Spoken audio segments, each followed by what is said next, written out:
भोजपुरी की एक्ट्रेस यामिनी सिंह ने भले ही पवन सिंह के साथ कभी काम ना किया हो, लेकिन पवन सिंह के गानों पर थिरकना वो भी नहीं भूली। जी हाँ, यामिनी ने तुमसा कोई प्यारा कोई गाने पर अपने पार्टनर के साथ जमकर ठुमके लगाए।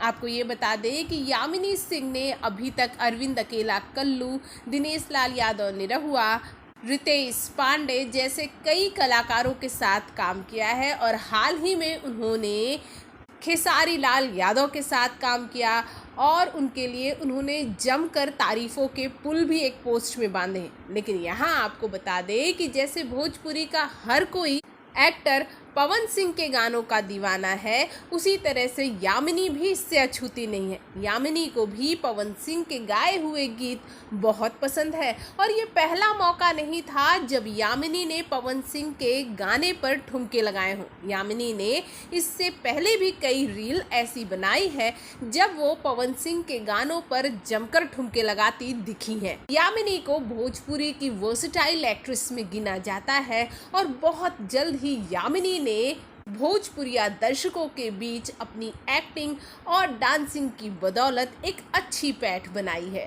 भोजपुरी जगत की हॉट और मसालेदार गॉसिप के लिए हमें सब्सक्राइब करना बिल्कुल ना भूलिए।